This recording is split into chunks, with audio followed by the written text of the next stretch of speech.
today.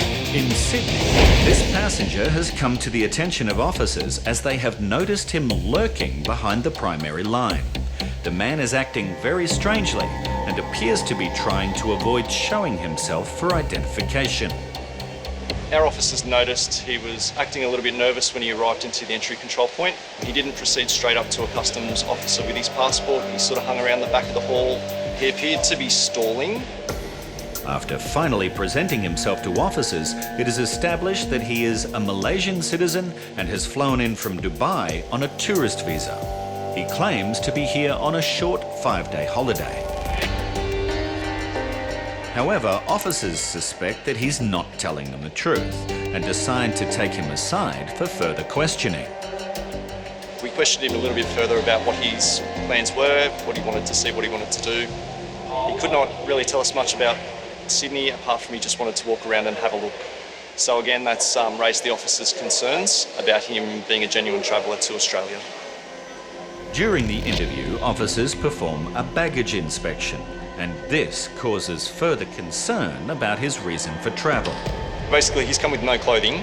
He's got 4.5 kilos of chocolate and alcohol. It is quite unusual for a holidaymaker to bring such a large amount of chocolates, considering he doesn't know anybody in Australia, he's got no contacts here, so he's not bringing any gifts for any friends or family that he knows here.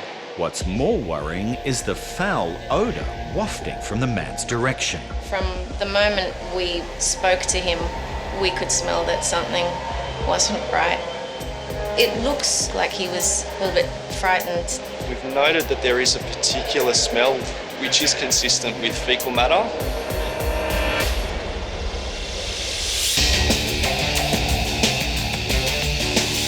Border Force officers are concerned by an unusual odour which has been detected coming from this passenger. The source of the foul stench is yet to be identified, and officers have the unpleasant task of determining what the man is hiding and where. They start by taking a closer look at the items in his possession. They stink! Quite a strong smell. And the nasty situation becomes increasingly serious for the passenger, as mixed in with his chocolate box are a number of large yellow pellets. Experienced officers recognise these pellets as similar to those used by drug couriers to carry narcotics internally. It looks like the pellets that people usually swallow. Even though they're relatively large, people have been known to swallow 90, up to 90 sometimes. So now that we know what's in this, we'll close this one up, put it aside, we'll get the other ones out one by one. Further inspection reveals that all 4 of the chocolate tins contain the same yellow pellets. And it doesn't end there, as officers now open a package that the passenger claims is duty-free alcohol. There is a box of Johnny Walker full of pellets. It's possible that he had them all inside of him solely because of the smell. So that's why we thought that he soiled himself. It was what was in the boxes that we were smelling. Officers confront the man with the discovery.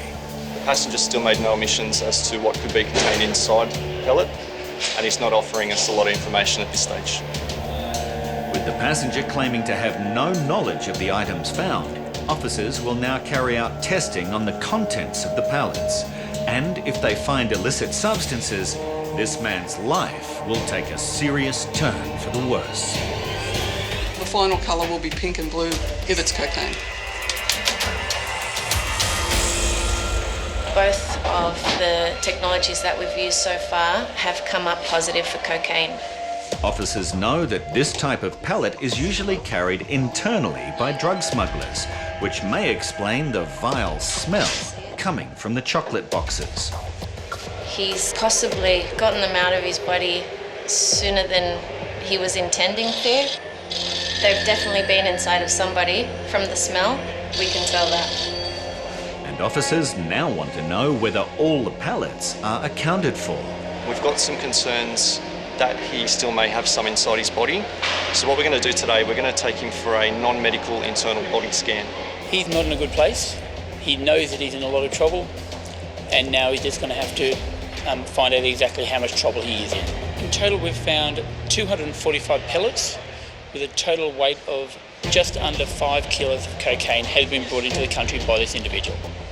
And officers have strong concerns that there may still be more in his body.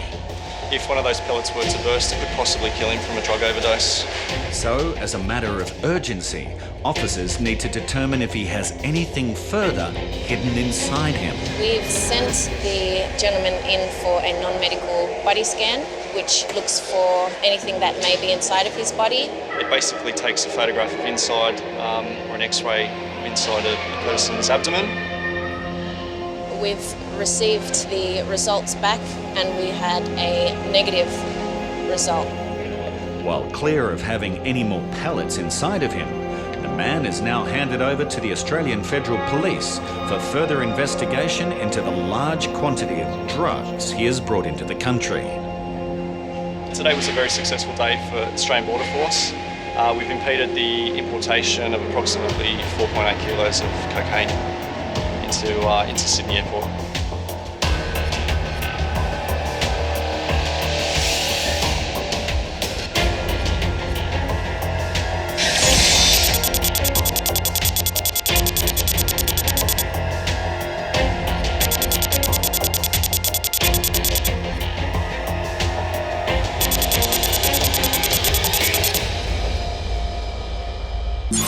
This Australian resident returning to Sydney claims that the only things she has to declare are some cigarettes in her backpack. But x-rays of her luggage leave biosecurity officers concerned that she's attempting to bring some undeclared food items into the country. There's a lot of organic material in there. And this one here, it's very faint, but we still need to look at it. It looks like it's in a pot. We need to have a look, definitely look in the box as well. Okay. Where's your passports? And as the woman reaches into her bag, something falls out. And officers' suspicions are immediately justified. Yeah, I know, I can see.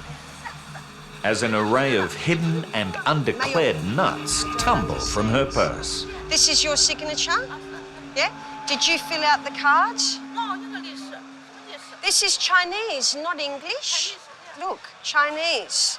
No English? Just one moment. I've got an interesting one here. She can't speak English. Obviously, this is not English. She won't answer the 7 baggage questions. Where'd she go? It now appears the passenger has done a run-up until they spot her trying to speak with another passenger. All right, she looks like she's seeking assistance. The woman has found another Chinese-speaking traveller to translate for her, and Officer Andrea clarifies what food items the woman has to declare. What food is she bringing to the country? Dried fish and other seafood. Food. Okay, For example, anything else? Despite only listing cigarettes on her declaration card, she now admits to carrying dried fish, dried seafood, mushrooms and Chinese medicine, but claims the items were packed by her son. All right, thank you. Thank you, sir. Okay. The lady up front of the x-ray was clearly declaring one bag only. However, it's become apparent that there is definitely food in the other bags. So let's have a look. Officers immediately find a high-risk fresh vegetable hidden in her backpack. This one, no goods, okay? As well as the cigarettes she has declared. But when Officer Jeanette turns her attention to one of the woman's 2 cardboard boxes, We have some leakage. There's quite a bit of juice coming out of that box. she's shocked to find something that could pose a major risk to Australia's biosecurity. Okay, so what do we have here? But I thought you said your son packed the bag and you didn't know what you had. The story definitely does not add up. She did say her son packed her bags. However, when we opened that box, she was able to identify that vegetable before we even opened it, which indicates to me she had a very strong awareness of what was in that box. What appears to be leaking is a non-commercially prepared vegetable. This leaking vegetable is a prohibited import, which could contain unidentified pests and diseases with the potential to cause enormous damage to Australian agricultural industries. Okay, let's have a look what else. More sugar. Have a look at this, Andrea. That does look like some type of disease, doesn't it? So this is not something that she'll be taking with her today. Further investigation reveals a steady stream of undeclared and prohibited food items. Wow. Okay, so we got more of the same. Just. And now, in the same pot as the leaking vegetables, officers find something of even greater concern. I believe that was made to look like food and packaged in this way to conceal. The woman declared 5 packets, but officers now find a large quantity of concealed cigarettes, which she has disguised as food. And they suspect there's more to be found. There you go. Yeah, well, we knew. We knew there was more. With the realisation that she's been caught out, the woman's health seems to take a sudden turn for the worse. Oh, I think she's going to be sick. I don't understand you, ma'am. Right, watch that She one. keeps belching. Are you sick? You want to sit down? She's going to be sick. I'm just a bit worried about her because she doesn't seem to be doing too well. She keeps belching and yeah, her eyes look watery. So I think the whole of today has maybe made her a bit upset, or just her sort of knowing that she's done something that she shouldn't have done. Maybe is her conscience playing up on her. I can't really answer that. And she won't be feeling better anytime soon if she finds herself with a hefty fine or possible prosecution. She's a perfect example of why we have infringement notices issued.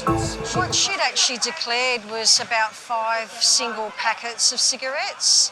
However, what we've discovered is excess cigarettes concealed to look like food items. She is given the option via a translator to keep the cigarettes, but she will need to pay the duty owing or they will be seized and destroyed. So she decide now, cigarettes gone, but she... The woman may still be fined for all the undeclared food, but it's not without protest. saying that she had no money, she can't pay. Well, we can issue a remittance notice, which means she gets 21 days to pay.